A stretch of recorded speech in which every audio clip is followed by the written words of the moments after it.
feels like there should be even more story happening, but It seems like they should be. Well, yeah, like if they knew that they were gonna have. 6 episodes. Yeah, if they knew they were gonna have 6 episodes, they should really get the ball rolling, like right That's what I'm away. saying. Like more so, like the last episode into episode 6, I was like, oh, this is getting towards like mid-season. Like that's what it felt like. You know what I mean? Like it feels like we're getting to like a mid-season break.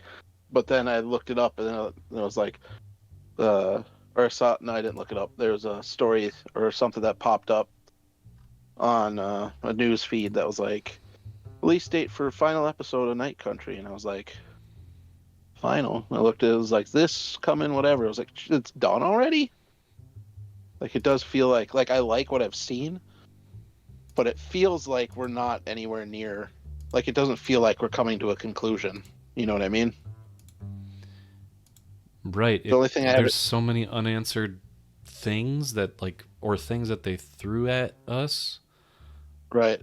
Like, why do we care that Russ' dad is dead, but that one lady can see him? You know, Right. you know what I'm saying? Like, why Yeah. are some people seeing the dead? Right. Where she, I forgot her name, but she's The other cop with Jodie Foster, that lady. yeah, she sees dead people.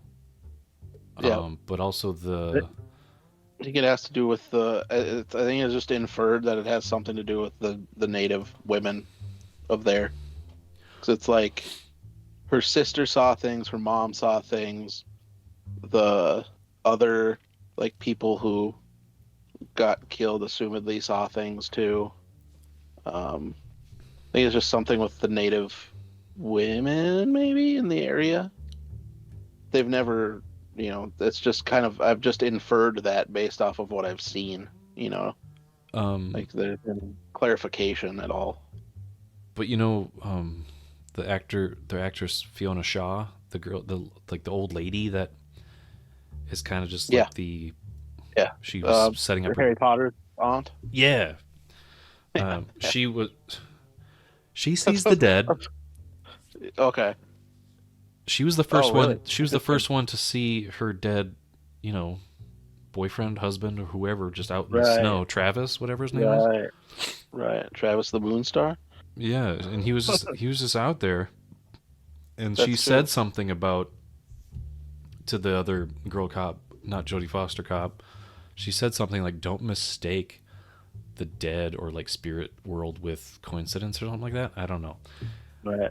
She said something along the lines of that. So it's like, well, she's communing with these dead people, or I don't know. I feel like we're either just not going to get any satisfying answers, or it's just gonna lay it on way too thick.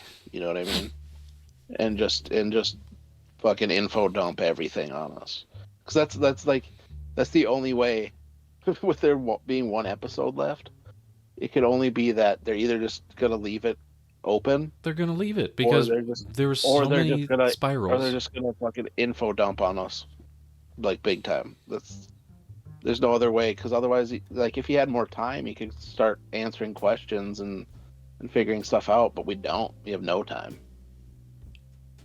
It's done.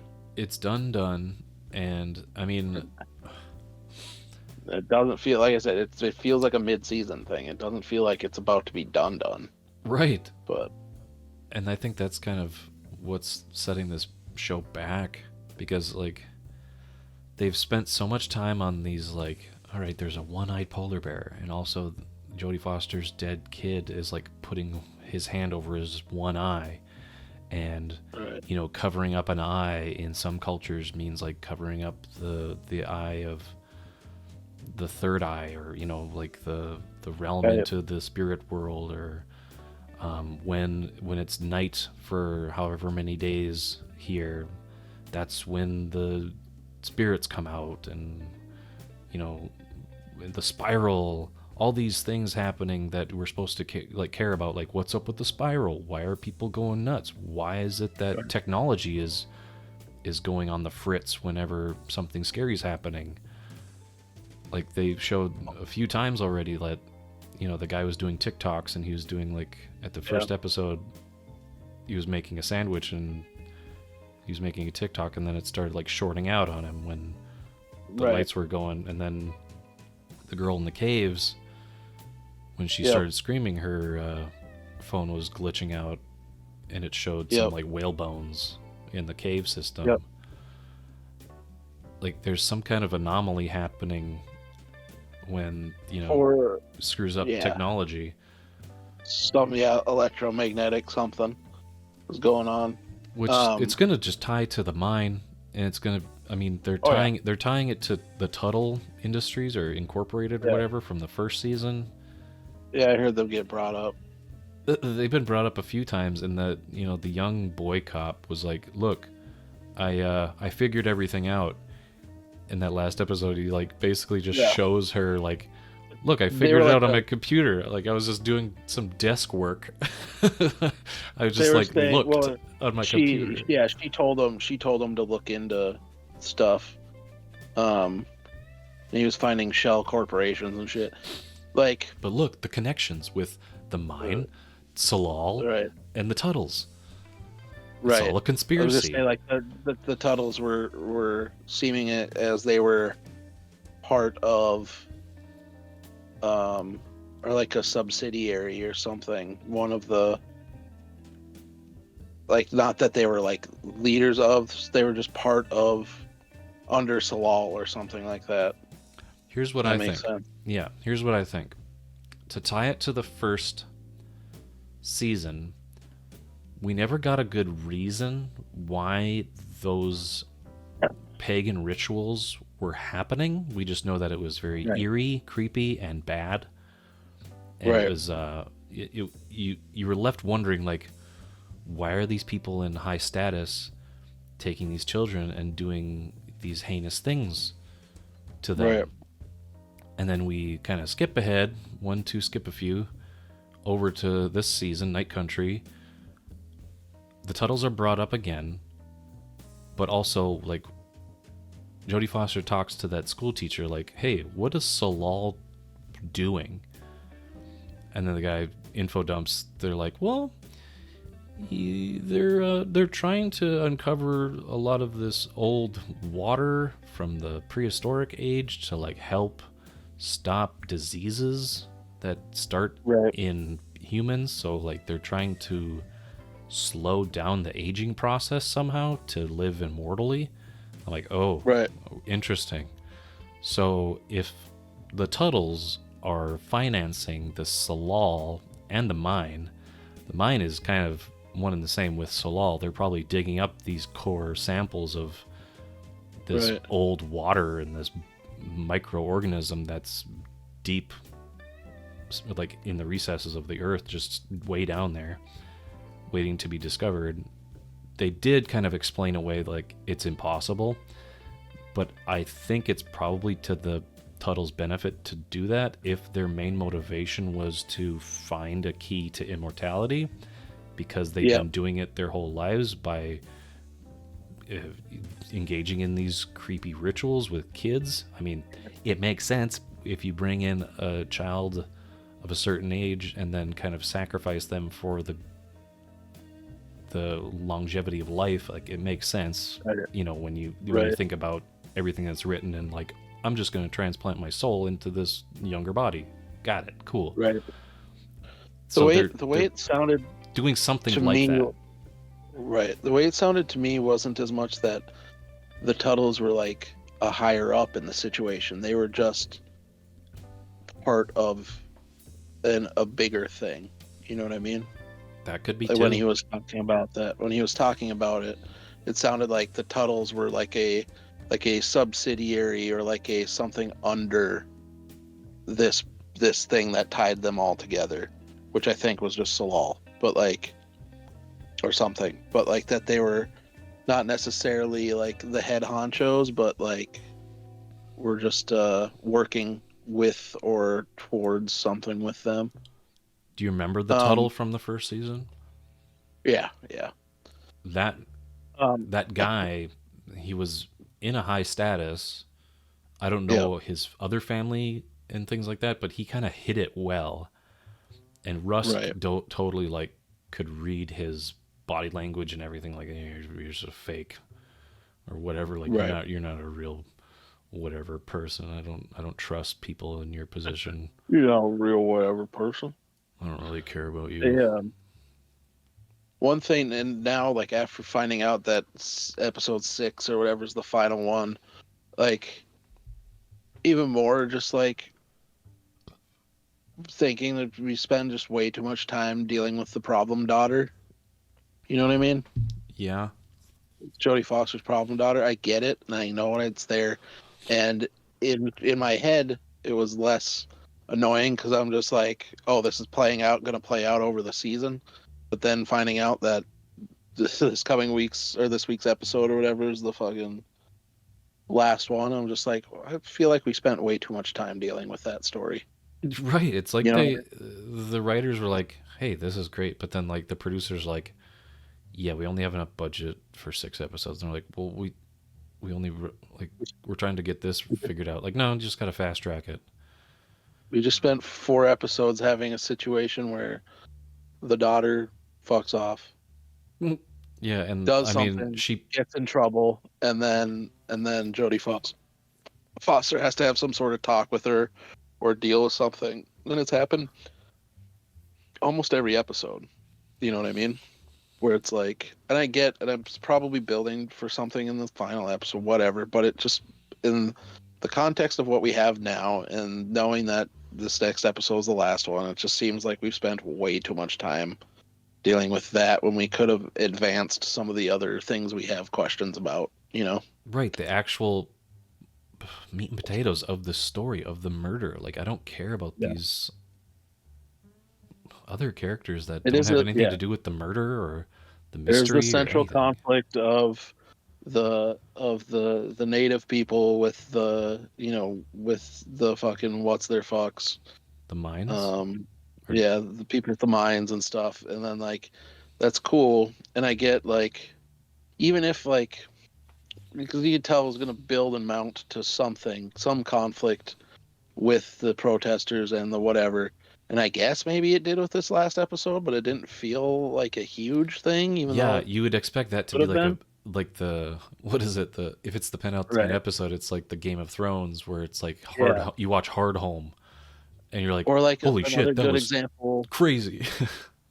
I don't know if you watched Orange is the New Black at all, but there was like that one. I think it was might have been the last episode, but it was just a building tension to finally like there was like a prisoner situation, and that one character gets one of the main characters gets killed by like a one of the CEOs, and it just turns into a big thing. Like that actually felt like a big thing when it was, and it's a similar situation where you have these authority people and you have the people that they're trying to deter, and it there should be like a tension build till something breaks and then it is big or whatever, but it never really felt like it was that tense. Right, until the and ending. I mean, the ending kind of and then just like came at you it's like a it truck. You're like, had whoa. right it had the again it was the segment to get the daughter into trouble again, but this time her girlfriend or whatever leaves, and then leaves her behind, and she gets like fucking beat by the one officer or whatever, and like that. I'm not saying I want to see this girl just get annihilated by a dude, but like even that felt like kind of like anticlimactic. Like it was dramatic, but like it was just then it was fine. And when the Jodie Foster's partner, when she broke up the fight with that one officer and then just like beat him and Yeah. then took her with, and you're like, oh, is her daughter going to be really injured or whatever? And then the next shot of him's in the car, and she's like, oh yeah, I'm fine, the bleeding stopped. And you're like, okay. Okay. Thanks for So that crazy scene. It just never, yeah. Again, maybe if they had more time, it would build and feel like something big. You know what I mean? And feel like, oh, the daughter got hurt. Like if they had more time, maybe that'd be a cliffhanger of her getting hit in the back of the head by the cop, and then the episode end or something.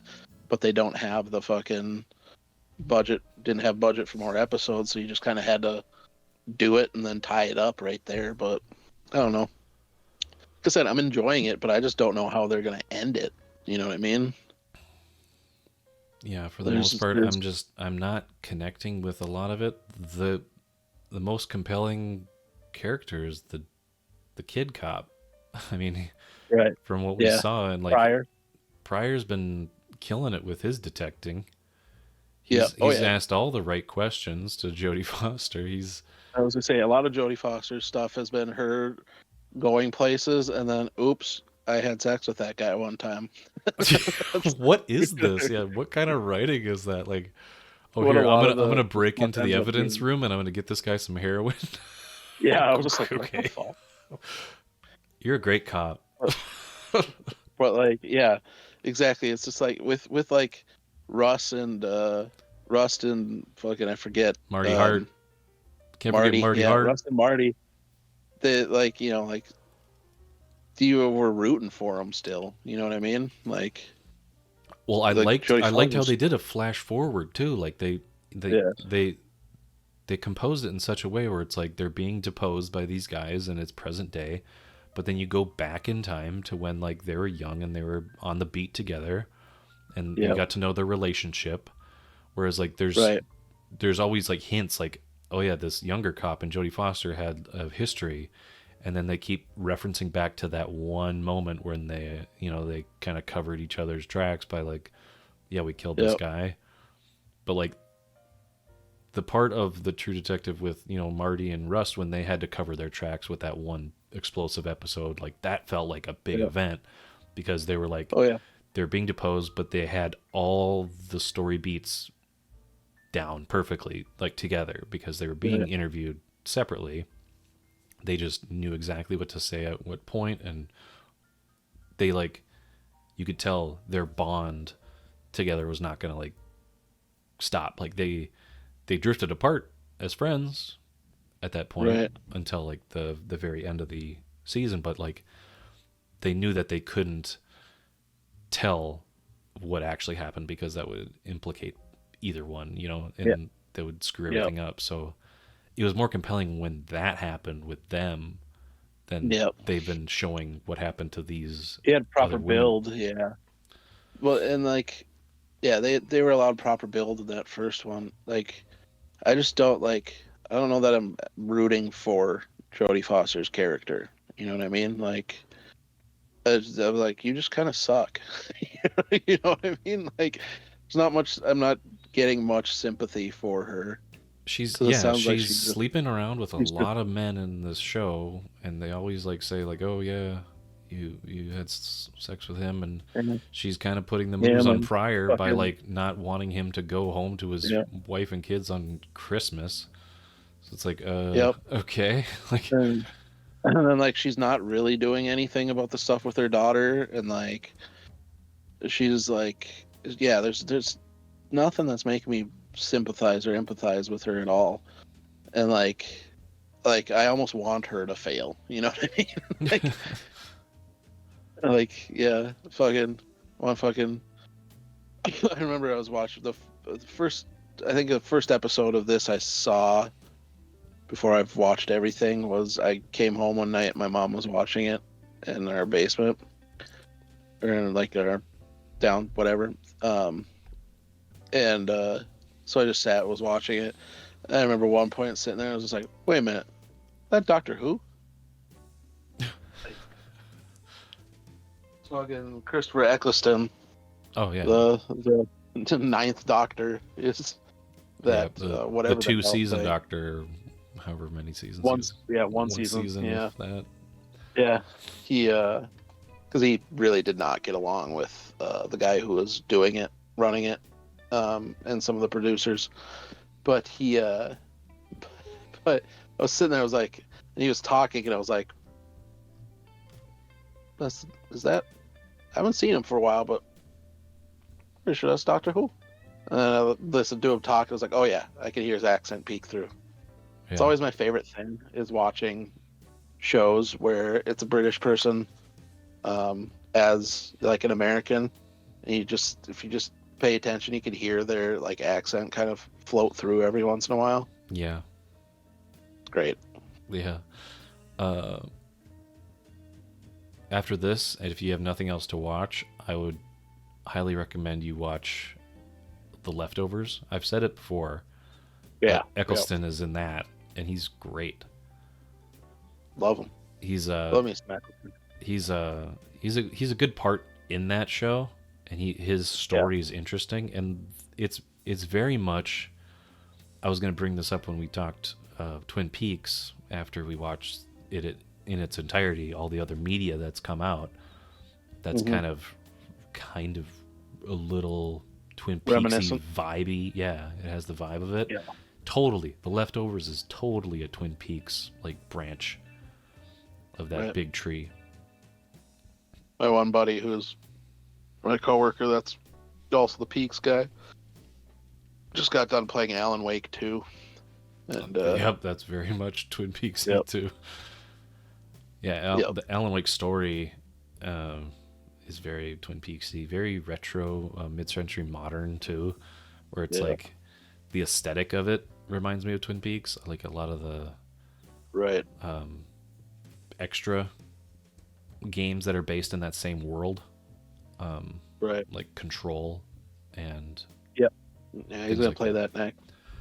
it's really great. Like they're good stories and they're fun games. They're weird.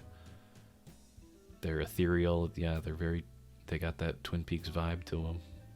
But yeah, I would say watch The Leftovers for a good. I kind of want to go good taste back of and that. watch season 1 again of True Detective, and then I haven't seen 2 and 3 at all, so I kind of just out of curiosity want to watch those two. I think. Well, there's something that 2 introduced that I think 4 kind of Picked up on. echoed a little bit. Where Yeah. it was towards the end of the season where a character is kind of just in a weird state of mind, I'll say. And they're in like a desert kind of scape like setting. And Right. the younger cop in this, the younger girl cop, when she was spoken to by the kid, Jodie Foster's dead son with the teddy bear or whatever. Yeah. You know, like when the kid said like she's awake or whatever. It was in a desert-looking kind of setting, wasn't it? Like it was kind of, it had an orangey tint to it. I was like, that could be a connection to season 2 because the state of mind that this character was in would make sense if you put it in this girl's, or the younger cop's state of mind. Like it, the same kind of vibe that I was getting. I'm like, okay, maybe they're tying that together. Right.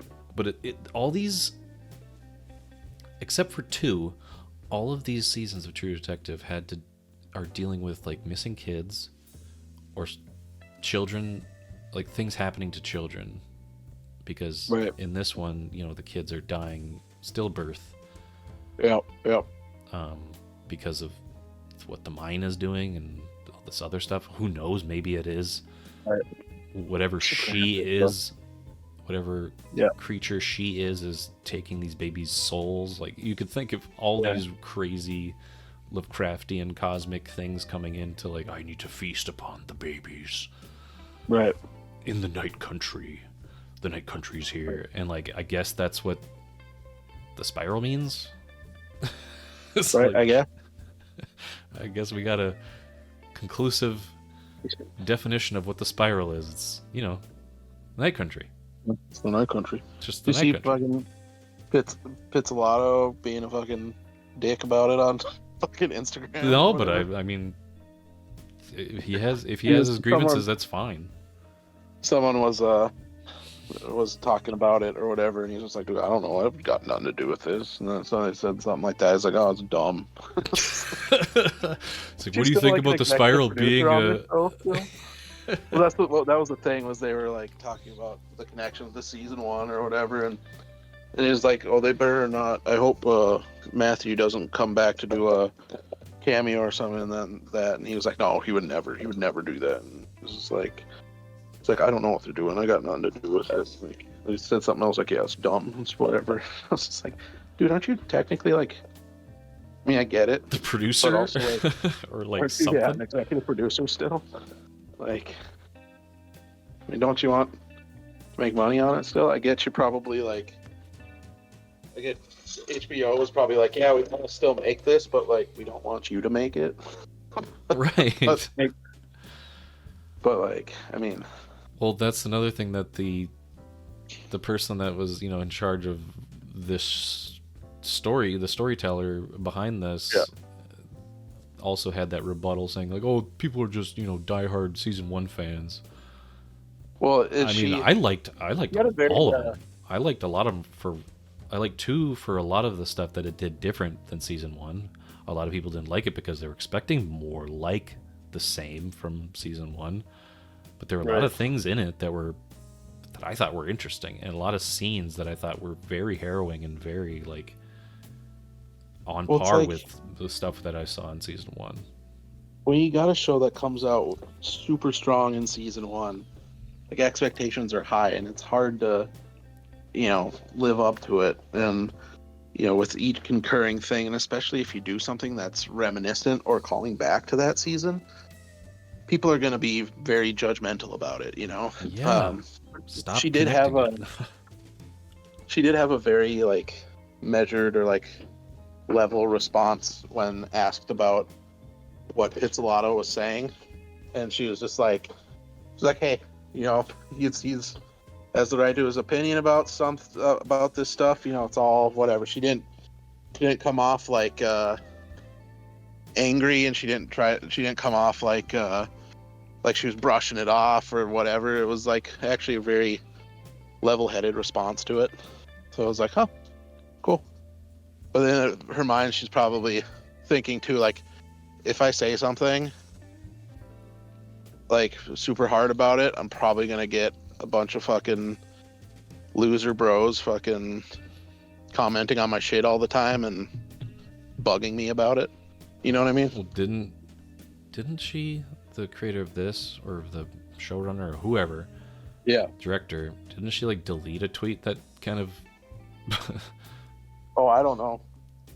because there was people that did, say those things, and she responded to them, but then she since deleted it, and then I think then she took the high road and like, fine, fuck it, whatever. Like I She think realized. She realized, like, yeah, there's no when you get into shit like that on the internet, there's no winning. no, You just gotta fucking you're feeding the trolls. Don't feed the trolls. right, That's like rule one of the internet. Don't feed the right, trolls. exactly, Like stick by your convictions, your decisions with your content that you created, your choices. You got to stand by them. I mean, right, you can't just bitch and moan that people are bringing up things like, oh, you connected this to that. Like, well, people can have their own opinions about things. You don't have to like jump in for them to like course correct their own opinions. Like they can think whatever they want, as long as you right. stay like truthful to your story you wanted to So, tell and you're fine with it. I think right, you succeeded. A lot of people think you failed miserably or whatever, but I mean, right, that's their own opinion. They can say whatever they want. exactly. That's so. Yeah, I just pulled up an article about it. So, yeah, Pizzolatto allegedly called One Night Country's callbacks to the much-loved first season stupid, while declaring another comment, "I certainly did not have any input on the story or anything else. Can't blame me."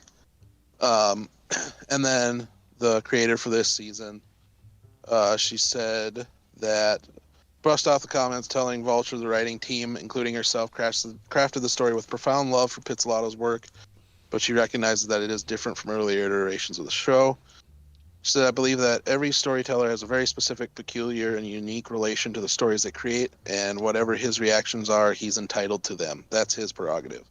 I wrote this with profound love for the work he made and love for the people that loved it, and it is a reinvention, and it is different. It's done with the idea of sitting down around the fire and let's have some fun, some feelings, and have some thoughts. And anybody that wants to join is welcome.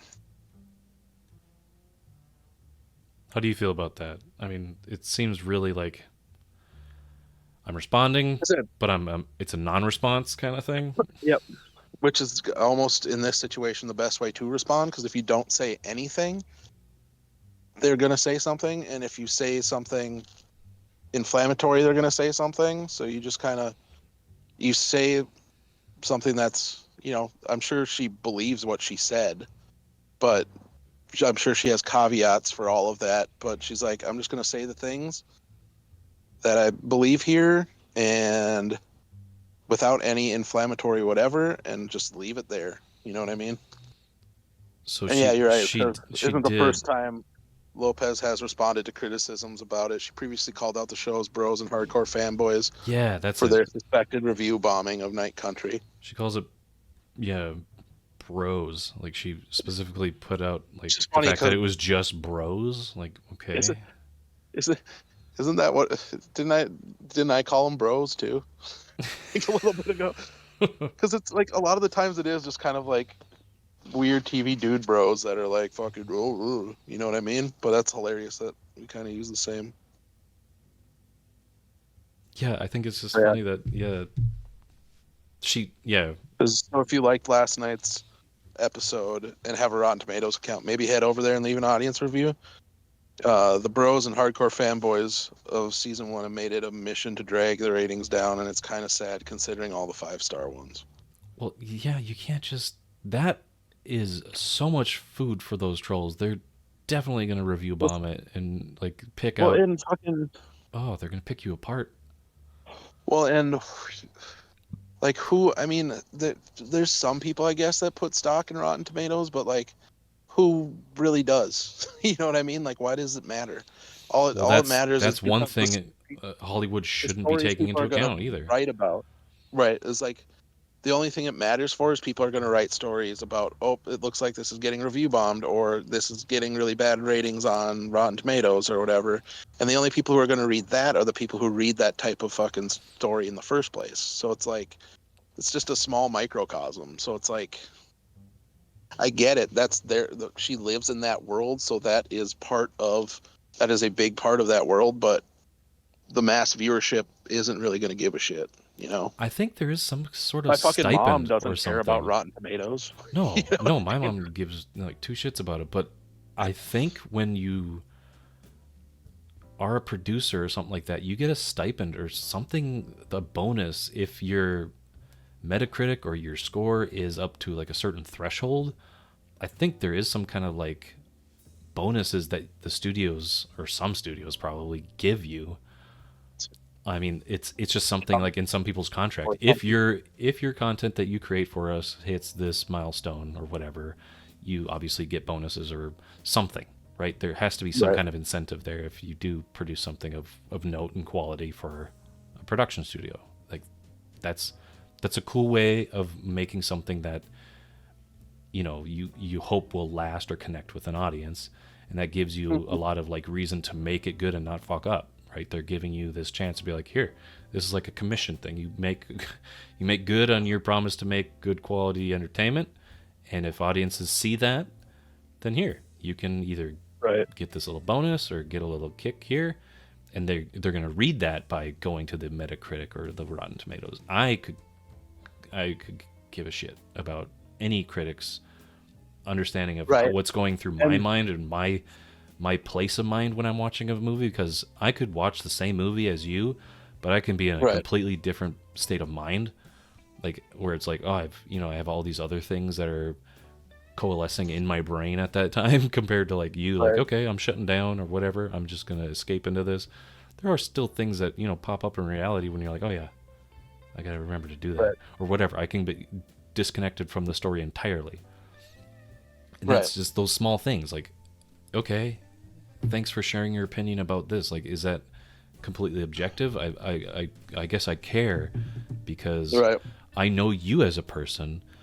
I would actually care more what Bradshaw has to say than any other Right. critic would have to say about the same media. Like I would actually care Right. because I'm talking with you and we have a personal relation. Like I And would take you know what I like, and you know where our tastes intersect and all that stuff, right? It's a more exactly. If you important. recommended something to watch, like you recommended like Pluto, yeah, Yeah. I'm totally gonna watch that.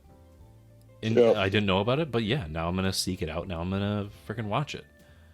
Because I'm not gonna recommend it unless it's something I think based off of previous knowledge of stuff that I think you would like it. Then you know what I mean? Like it's yeah, I get what. Yeah, exactly. You are right. I And was just thinking too of like why else she would like. There's a couple.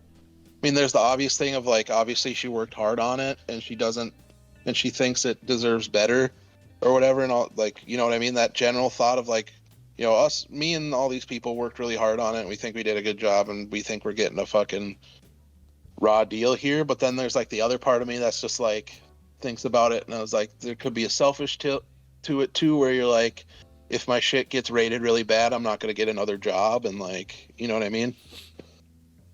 yeah, that's true. But I mean, Because I mean, studios might pay attention, could potentially pay attention to, you know, obviously the press involving their medium, right? But yeah, and I mean, you can definitely get financed in this day and age, like we've talked about before, where Hollywood can brush you off, but you have the means. If you have a story to tell or something that you wanted to just put out there and produce, there are yep. a lot of ways to do it. You don't have to go through the Hollywood studio route. You can self-finance. People have done that for a long time, and they do well. And this season is by no means a failure. Like a lot of people are watching it, and a lot of people are into it and talking about it. Just because some bad actors are fucking, you know, review bombing your shit on Rotten Tomatoes, like who fucking cares? You know, you're getting a lot of publicity just off the show alone, and how many people are watching it and talking about it. You know, Right. You got Jodie Foster back being a detective. Like we haven't seen that Yep. for a while. Like the right? she's Clarice Starling again. She's doing something. I mean, Clarice, like they're two separate things, but I mean, Yeah. she's in a I place actually of like being Clarice. the I give a shit about Clarice. Yeah, and I want Yeah. those lambs to be quiet. Yeah, that's when we go. Shush, shush. But like This though, I don't know if I ever want it to not be if I ever want it to be daytime again where they're at. You know? yeah, just keep being dark and listen to So the this screaming night, of the lambs. They did a lot of connections to that fact too. Like they put a lot of emphasis on maybe hiding it a little bit, but they definitely had those conversations on set. Like, you remember this? You were, talking to Dr. Lecter, like making little references here and there in the story. Like, I think they made a quid pro quo joke at one point too. And you're like, yep, what? they did. Like, what's a quid pro quo or something? Like somebody said, like, no, I ask something and then you give me a response, or whatever. And I was like, oh, quid Right. pro quo, just like Lecter and Clarice. Cool. Yep. And then they had stuff from The Shining kind of jump in there. The Thing was prevalent. I mean, Yep. there's some Oh, yeah. the fun little tongue-in-cheek moments, like hidden Easter eggs and stuff like that are making you think of all these different media things, creations that have come out before this that are kind of, this is paying homage to a little bit. I can connect to that and I'd be like, oh, that's cool, and do the little look, kind of Leo point, Leo DiCaprio point. Look, I get that reference. I get that. Yep. Oh, here it is. Here it is. Right here. Look. Yeah, I mean, I wish they can stick or stay true to their convictions of their decisions when it comes to the story that they wanted to tell, and be like, just back it up, being like, some people aren't gonna like it, some people are gonna connect with it. I mean, I've said that before with our content on this channel. Like we've gotten comments Yep. saying, "Wow, this is really, whatever." They're being really sarcastic about the content we created, or like, Yep. "Why'd you make this?" It's like, well, Yeah, I remember that one. huh? Because we're just having fun, dude. What? That's why. I think we've kind of Because hit fuck that. you, that's why. we've we've come out with all these videos, and you chose to comment on this specific one because this is the one that you don't understand. Right. What about the other ones? You get those ones. But you left a comment on this one saying, like, why do you make this? Do you think this is worth anybody's time? Like, probably not. Do you think any piece of media is worth anybody's time? Would I rather be hanging out with family members or doing something outside, bettering myself, or, eating really great food? Probably. Like, but you're putting things in the same bucket. It's like you're putting your whole life experience and like everything you wish you were doing, but you chose to watch the video. So like, you chose to leave a comment on a video you watched. Cool. Yep. That's all I look at. Like, great. I don't care if you watched it or not.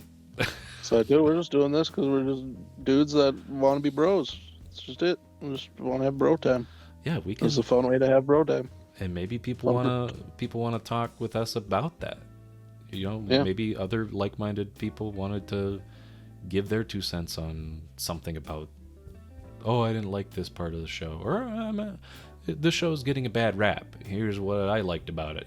Things like that. A lot of people have those ideas, but they're too afraid to speak up because the majority's saying like, this is fucking stupid.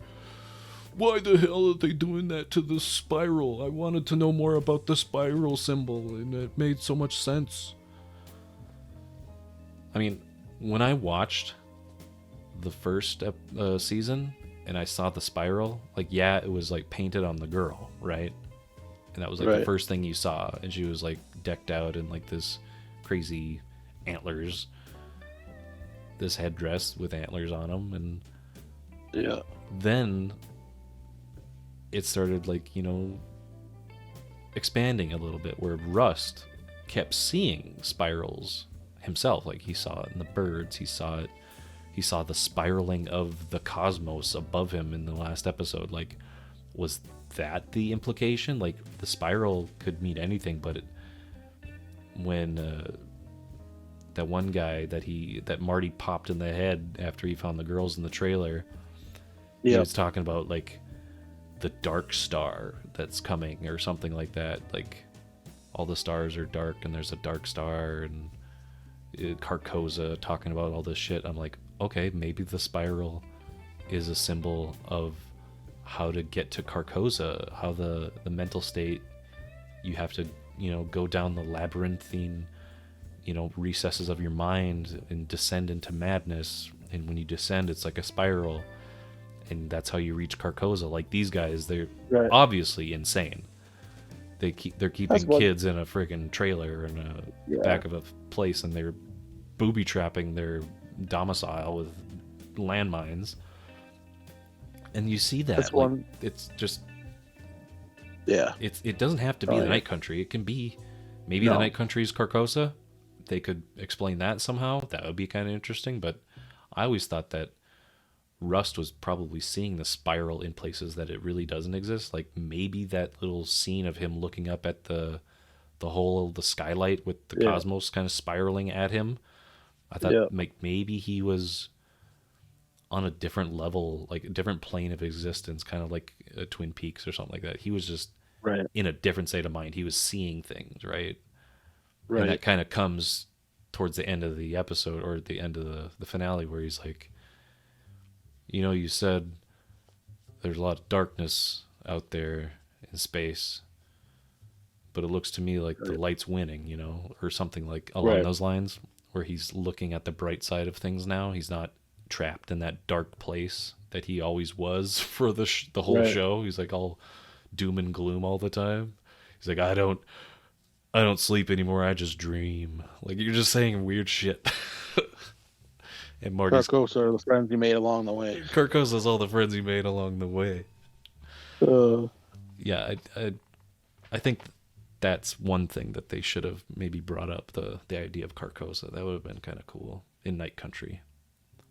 I was gonna say that's one of the things I I kind of wish it with this season delving back into referencing stuff from the first season and some of the stuff they've kind of alluded to but not really paid any attention to would be to like involve it in some sort of myth or legend or story like that first season did.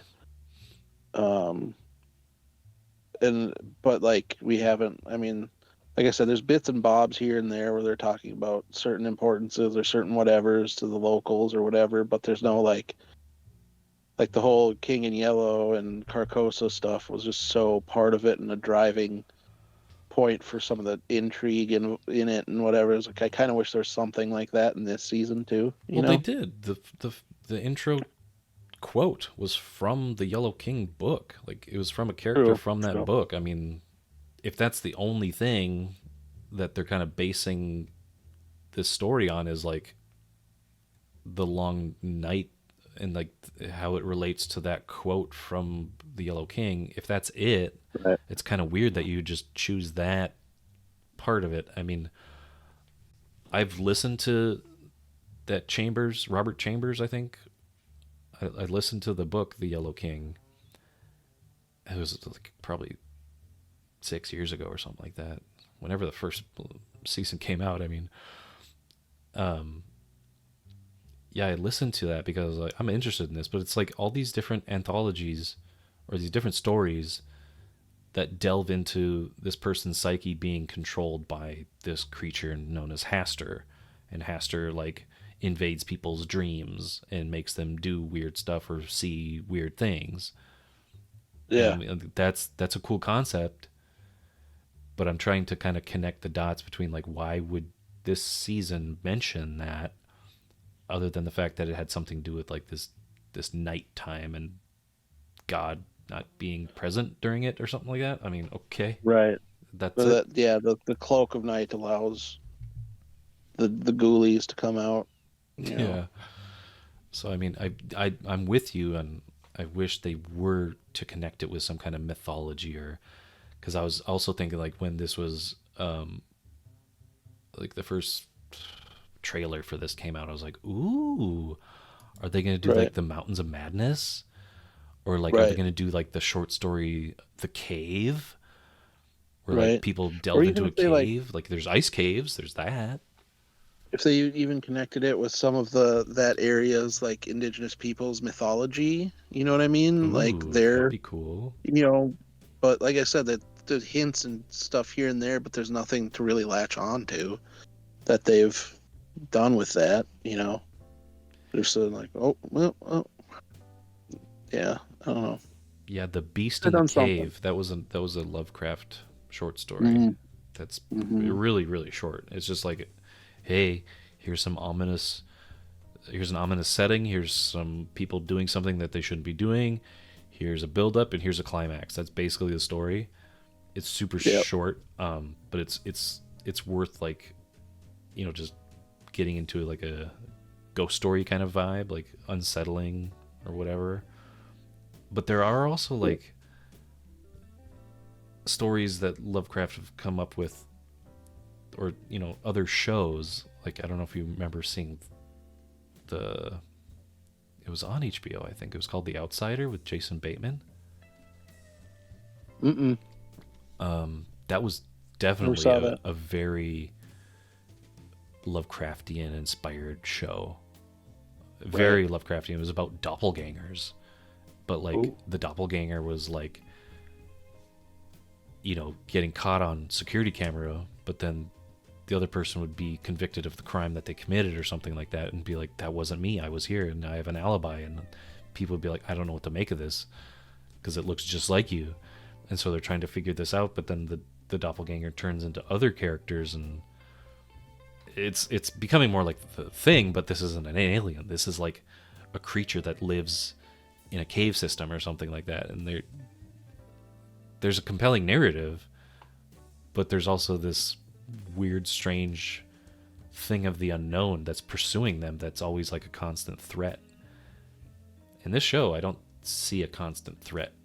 Like I don't see like this looming dread other than the fact that there may be like the water's tainted and the babies are dying. That's kind of like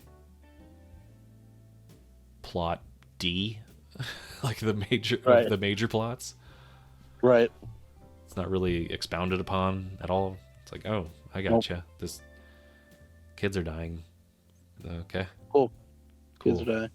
That's Yeah, it seems like there's a lot of stuff just happening in the periphery, you know, yep. while the middle stuff is just kind of random. I don't Yeah, know, and not random, but I mean it's like spending, like I said, spending so much time focusing on that damn fucking troublemaking daughter that has to get in trouble every episode for some reason. right. I'd be interested in them doing forensics. Like instead of sending the bodies to Anchorage off screen and them doing autopsies on it and being like, oh, it was a freak accident storm. Right. Okay. That's, I mean, I care about like who's doing this research and who's doing these studies. And if you're just explaining away and it's not going to be touched on again that they died from just a freak storm, I'm going to be mad because what the vet said was like, oh, these people died of like fright. Like they died in a position of like complete horror. And I'm like, I trust this guy more than I trust the people in Anchorage. Just this guy. Because he's on I just, screen. He's on screen yeah, telling me right. this. I care. And if it's like, oh, here, I'm reading this paper and it says like they just died from a freak accident, freak storm. Okay. Cool. Like, okay. Yeah, I I was guess like, all right. that's Why was that written decision made? that's written down and that's a certified document that they can now like not pursue any further. And like, okay, Yeah. and that's the end of that then. Like I cared about them having to put the bodies on ice on the hockey thing, and like I wanted them to do more with that, like who these people Again, maybe if they were. had more episodes, you could throw something like that at them with the oh hey, but like giving a story of like hinting or whatever that the the the medical examiner was bribed or something and whatever, and Oh yeah, that's why it does this and whatever. If you had more time to like lean into it and deal with it as part of the story, maybe it makes sense. But it just kind of chucking it at it, and it's just like, okay, you right. shut that down. Okay, Just shut it up. Just shut your butt cool. down. Yeah, I don't know. I mean, I'm hopeful that they could maybe have a decent landing of a finale. I'm Right. definitely not hoping that they crash and burn the finale, but I'm wanting the finale to be concise and you know set it up to be like, all right, this is the final episode. Let's nail it. Let's course correct a lot of this, a lot of these things that people are having grievances, or the mystery should be solved. There should be a finality Right. to it. Like it's leave me in a place of like I like that. Like the end of, I don't want to compare it to the first season, but that's the ending of that. It felt complete. It was kind of like a very detective-y ending because I don't. You remember when we watched Kiss Kiss Bang Bang, and Hmm. at the end, Gay Perry was in like critical condition, and it was looking Hmm. like he was gonna die. But then like Right. they skip ahead, and he's like, oh, he's fine. He's just in on bed rest. They, Yeah. they didn't do Yeah. the there was a very tropey kind of way to end a lot of detective shows, is like, oh, you're alive, because the good guys Yeah. can't die in detective stories. No. They gotta live. So I mean, they could do something like that. I mean, a cop did Hmm. die in the Yeah. last episode. I mean, that was kind of crazy of a scene. Yeah. How does that get dealt with and Yeah, resolved in the in this next episode? final 24th hour, Is it just 23rd gonna be hour. Christopher Eccleston just being like, "Oh, we saw that this happened with this guy, and he was connected to this. She confessed to it, so you're all good," and that's it? Is that Let's what's gonna have happen? sex. Yeah. He'll just Jump in my TARDIS. jump in my TARDIS. I'll show you that it's bigger on the inside. Yeah. Bust out my sonic screwdriver. Do the Doctor Who theme, and it just goes right into the first episode of his pilot of that show. There you go. Right. That's a way to end it. It's just Doctor Who. Exactly. It's all coming together now. And maybe there's more to the Harry Potter's aunt. You know, I hope it's not the last of her.